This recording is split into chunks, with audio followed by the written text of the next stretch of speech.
Selamat malam Bapak Ibu, kita berjumpa lagi di dalam ibadah doa di bulan November. Dan ini adalah Rabu pertama di bulan November. Kita hendak memulai dengan sebuah pujian, dan saya ingin mengajak jemaat sekalian untuk menyanyikan pujian ini. Cintailah sesamamu.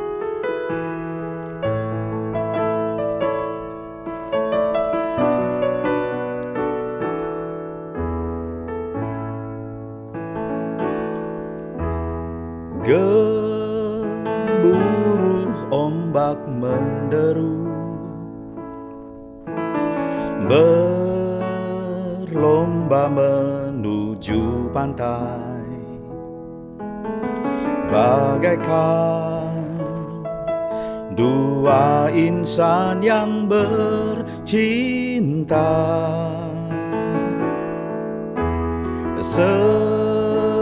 Semenjak alam tercipta, mereka saling mencinta. Indahnya, betapa indah alam ini. Oh, oh, oh,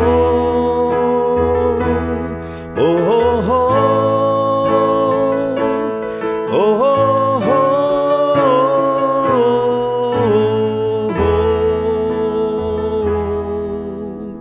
Kami sudah diciptakan untuk saling mengasihi. Sadarlah, sadarlah hai kaum manusia, cintailah sesamamu seperti dirimu sendiri. Bersama-sama kami nikmati apa yang dikaruniakannya.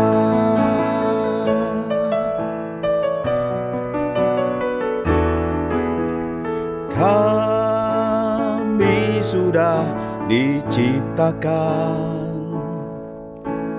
untuk saling mengasihi.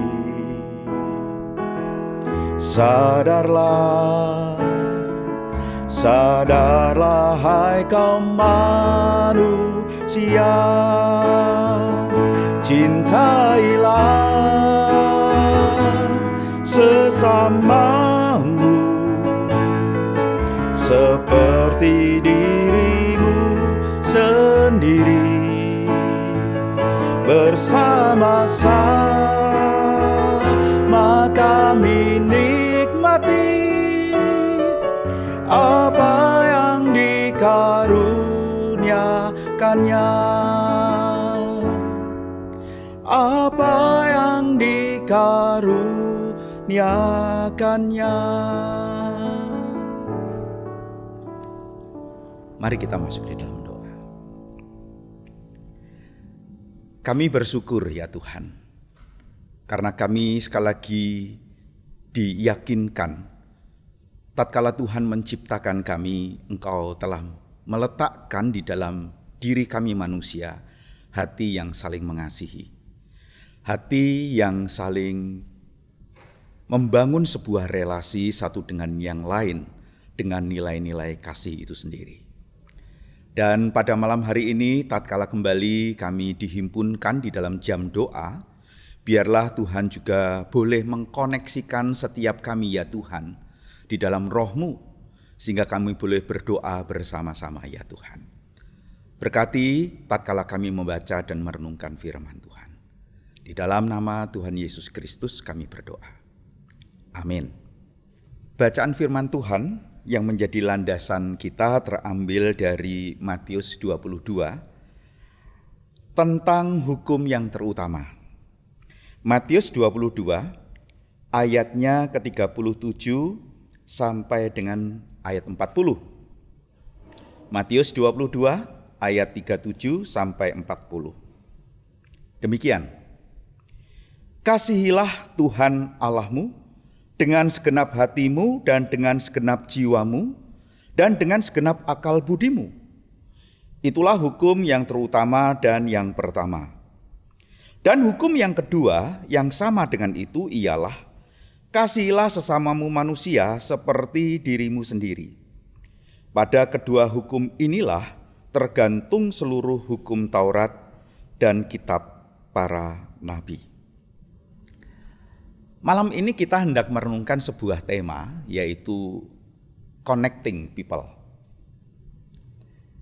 Kalau kita mendengar istilah ini, mungkin kita langsung teringat kepada sebuah slogan yang dikeluarkan dari sebuah produk handphone, connecting people, yang membicarakan tentang manusia yang berjejaring, yang terkoneksi satu dengan yang lain,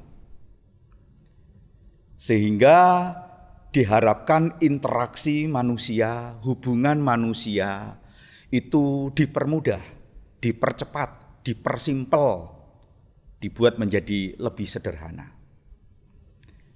Kita tidak asing lagi dengan sebuah istilah bahwa dunia itu ada di genggaman kita. Dunia itu ada di genggaman kita. Kita bisa belanja melalui apa yang ada di genggaman kita.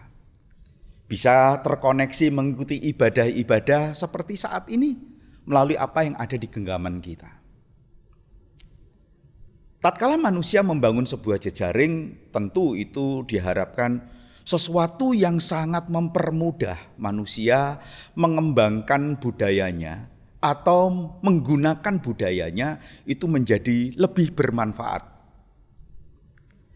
Bapak, Ibu, dan saudara yang terkasih, tetapi sebetulnya jejaring itu bukan menjadi isu di masa modern ini saja. Kalau kita memperhatikan firman Tuhan, kita belajar dari Alkitab, Allah memang menciptakan manusia dengan natur berjejaring tersebut. Manusia bukankah memiliki sifat sebagai makhluk sosial, yang artinya manusia membangun jejaring, manusia berinteraksi, manusia terkoneksi dengan manusia-manusia yang lain. Nah, saya mencoba melihat manusia yang diciptakan sebagai makhluk sosial. Manusia yang diciptakan oleh Tuhan yang memiliki jejaring, naturalnya harus berjejaring. Itu pula yang sebetulnya membuat manusia seharusnya meresponi apa yang dipercayakan oleh Tuhan kepada kita, orang-orang percaya ini, untuk bisa mengerjakan tanggung jawab itu dengan lebih mudah. Misalkan saja, kalau tadi kita belajar dari sebuah bacaan judulnya Perintah Agung. Kasihilah Tuhan Allahmu dan kasihilah sesamamu. Tapi kan kita juga mengenal ada yang namanya amanat agung. Amanat agung ini akan menjadi lebih efektif ketika manusia menggunakan perintah agungnya itu. Ketika manusia menggunakan naturnya sebagai makhluk sosial. Karena di dalam amanat agung, jadikanlah semua bangsa muridku, ajarlah mereka untuk melakukan apa yang diajarkan oleh Tuhan kepada para murid. Sehingga tatkala manusia mentransmisikan atau menyeberangkan atau menyampaikan apa yang menjadi mandat atau amanat itu, dengan natur jejaring itu akan menjadi mudah, menjadi efektif. Tidak mungkin amanat agung itu bisa dikerjakan oleh orang-orang yang tidak mau membangun jejaring. Oleh manusia-manusia yang tidak mau membangun relasi dengan orang lain. Pasti mandek, pasti gagal. Atau misalkan, kalau kita bicara tentang pemuritan. Di dalam 2 Timotius 2 ayat 2, Paulus mengatakan kepada Timotius, apa yang sudah engkau terima daripadaku di hadapan banyak saksi, ajarkanlah Teruskanlah itu kepada orang lain yang cakap juga mengajar orang lain. Kita selalu dibawa kepada pengertian, ini ada 4 generasi ini. Ada Paulus, ada Timotius, orang-orang yang diajar oleh Timotius, yang juga cakap mengajar orang lain. Nah, kalau rumusan ini dipakai, maka ini menjadi proses pelipat gandaan yang tidak henti-hentinya. Dan itu akan menjadi efektif.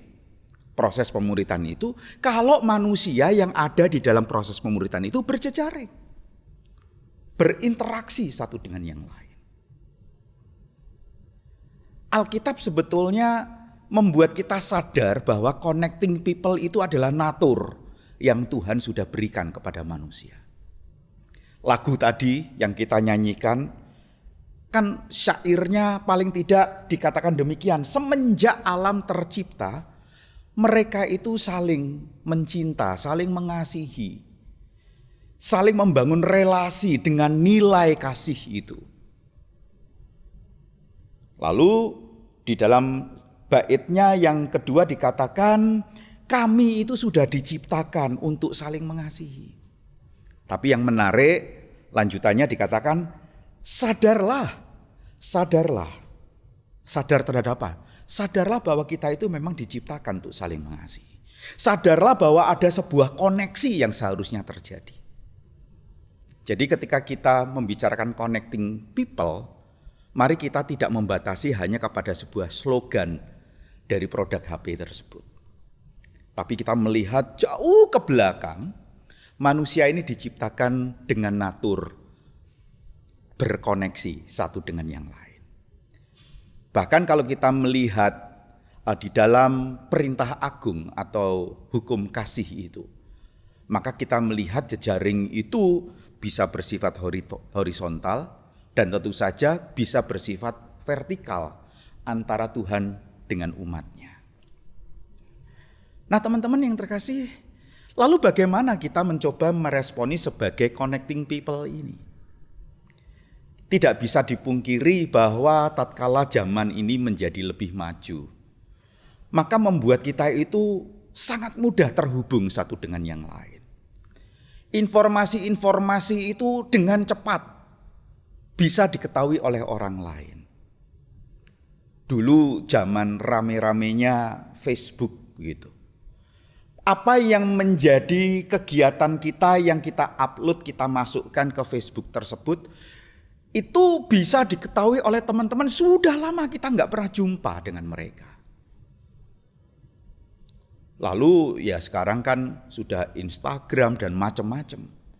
Sehingga apa yang menjadi kegiatan kita, aktivitas kita sangat mudah itu untuk diketahui oleh orang lain. Nah, ambil contoh saja, Saya mengambil contoh misalkan ada orang yang men-sharingkan kepada kami suami istri tentang sebuah pergumulan. Lalu biasa ditutup di dalam sharingnya itu, kami hanya share kepada bapak dan ibu. Kami tidak share kepada orang-orang lain. Tapi apa yang di-sharekan itu dinaikkan ke Instagram. Sehingga ketika ada orang lain mengkonfirmasi kepada kami, apakah Bapak Ibu sudah mengetahui pergumulan dari teman kita ini? Oh tahu? Loh kok kamu tahu dari mana? Lah ya sudah di-share ke Instagram.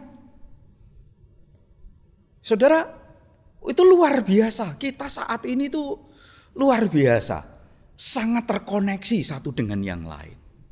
Dengan adanya media sosial, dengan adanya teknologi. Saya mengikuti perjalanan seorang biker Indonesia yang kalau di dalam urutan biker dunia, orang ini kalau tidak salah menempati posisi yang ketiga yang jarak tempuhnya itu paling jauh. Biker pertama kalau tidak salah itu orang Argentina yang menempuh jarak tempuh paling jauh. Yang kedua orang Indonesia, yang ketiga ini juga orang Indonesia. Nah yang ketiga ini yang saya ikuti. Saudara, ketika saya mengikuti perjalanan dia untuk melintasi Argentina sampai Alaska, saya sangat senang sekali. Bukan karena saya sendiri juga suka bermotor, bukan. Tapi seolah-olah saya sedang diajak untuk tur secara virtual. Ketika dia berada di satu tempat, dijelaskan tempat ini seperti ini, kami jadi tahu Argentina itu ada objek-objek pariwisata, ada tempat-tempat atau situs-situs yang bersejarah itu apa saja. Lalu ketika mulai memasuki daerah-daerah negara-negara lain juga demikian. Bagaimana kita bisa mengetahui itu?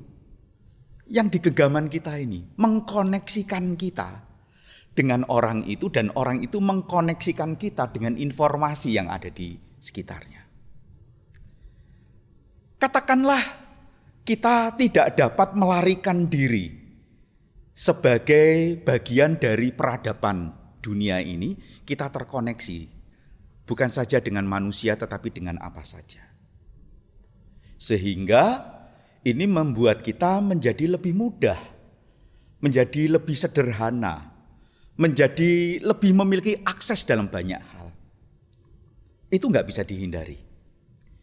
Tapi di dalam kondisi manusia yang katakanlah connecting people ini, mari coba saya ingin mengajak Bapak Ibu, lihatlah bahwa ranah connecting people ini menjadi ranah yang juga lebih efektif seharusnya untuk kita mengerjakan mandatnya Tuhan.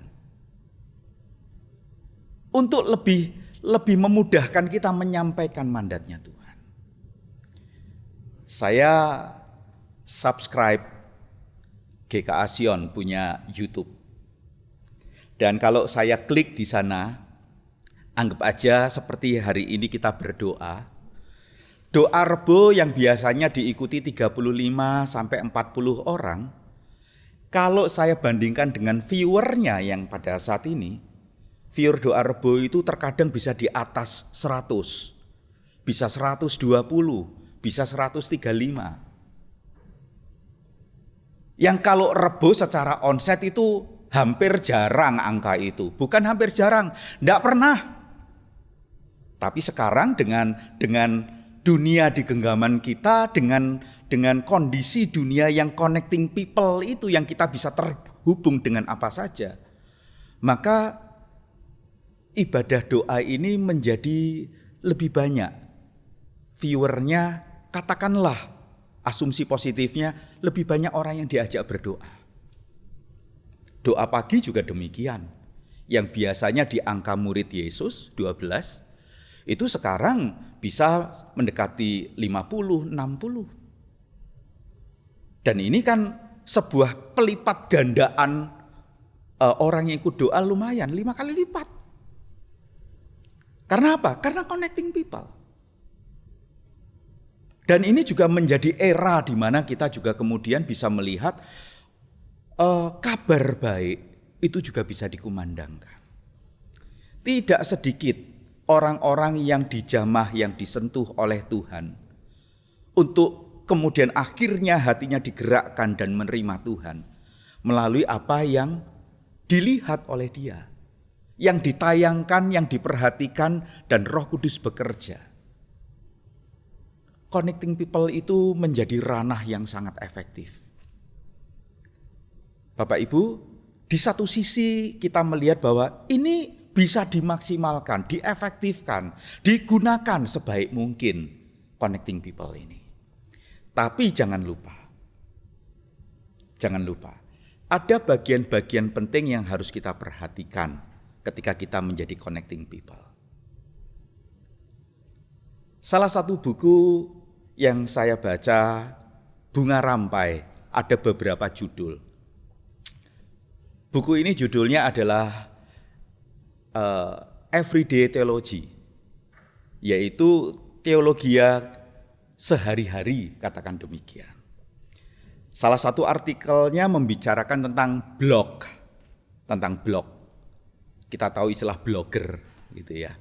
Ini tentang blog. Buku ini saya baca kira-kira di tahun 2008, berarti ditulis sebelumnya ya, oleh beberapa penulis. Dan yang cukup menarik dikatakan demikian. Ketika kita hidup di dalam sebuah dunia yang terkoneksi satu dengan yang lain. Informasi itu begitu banyak bisa kita serap. Kita juga bisa bukan saja mengunduh tapi juga mengunggah. Bukan sekedar mendownload tetapi mengupload. Lalu dikatakan demikian, yang mengalir itu bisa emas. Tapi jangan lupa, yang mengalir itu juga bisa sampah. Yang mengalir itu bisa obat, yang mengalir itu juga bisa penyakit. Sehingga ketika kita menjadi bagian connecting people ini, seharusnya kita juga bersedia diingatkan untuk membangun diri tentu saja melalui emas dan obat itu, bukan dengan sampah dan penyakit itu. Disitulah kita senantiasa memintakan supaya Tuhan memberikan hikmat kepada kita. Agar setiap kita yang memang sudah diciptakan oleh Tuhan dengan natur manusia yang berjejaring. Manusia yang seharusnya membangun relasi koneksi dengan nilai kasih itu. Membangun satu dengan yang lainnya. Maka mari kita hidupi connecting people itu dengan cara demikian. Dan kita senantiasa minta hikmat dari Tuhan. Agar Tuhan menolong kita. Ketika kita menjadi connecting people, jangan memungut sampah. Jangan mencari penyakit. Kalau sampah fisik mungkin bisa didaur ulang. Tetapi kalau ini sampah yang mempengaruhi hati kita, pikiran kita, yang merusak justru koneksi kita dengan manusia lain, merusak koneksi kita dengan Tuhan, mari kita meminta supaya Tuhan melimpahkan hikmat itu untuk kita mawas diri. Bapak Ibu, kita yang connecting people ini, mari kita hidupi. Kita tidak dapat melarikan diri. Nikmati, manfaatkan untuk membangun hidup dan melaksanakan apa yang Tuhan percayakan melalui kehidupan kita sebagai orang-orang percaya. Ada tutur kata, ada mata yang melihat, dan jangan lupa ada jempol yang kita pakai untuk mengeksplor atau mungkin untuk mengkomunikasikan sesuatu. Pergunakanlah semuanya untuk kemuliaan Tuhan. Mari kita masuk dalam doa. Bapa di dalam surga, kami berterima kasih karena kami memiliki relasi secara vertikal dengan Engkau. Dan relasi vertikal kami ini dikontrol, dievaluasi melalui relasi kami secara horizontal. Dan kami diingatkan terus bahwa kualitas relasi kami dengan Tuhan seharusnya itu selaras dengan relasi kami secara horizontal dengan sesama kami. Biarlah kami terus diingatkan, disadarkan sebagai manusia-manusia yang diciptakan dengan koneksi relasi, dengan nilai-nilai kasih itu kami sanggup pelihara sebaik mungkin.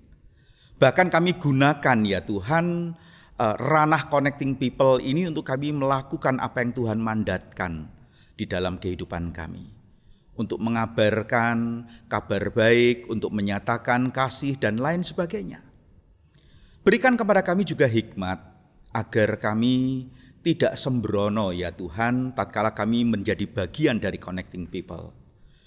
Kami tidak membuka lebar, kami tidak membuka pintu kami terhadap sampah, terhadap hal-hal yang justru kemudian membuat kami merusak relasi-relasi horizontal bahkan vertikal kami dengan Engkau. Kami mau menyerahkan setiap kami yang tidak dapat terhindar dari kemajuan zaman, setiap kami yang pada saat ini sudah terhisap oleh zaman ini sendiri ya Tuhan. Biarlah kami juga terus diberikan oleh Tuhan pertolongan agar di dalam zaman yang kami lewati, kami tetap setia di dalam Tuhan dan menggunakan zaman ini untuk melakukan apa yang menjadi kehendak Tuhan. Terima kasih ya Tuhan. Inilah doa sembahyang kami dalam nama Tuhan Yesus Kristus. Amin. Bapak Ibu, nanti kita akan lanjutkan dengan pokok-pokok doa yang akan ditampilkan. Tuhan Yesus memberkati kita sekalian. Selamat malam.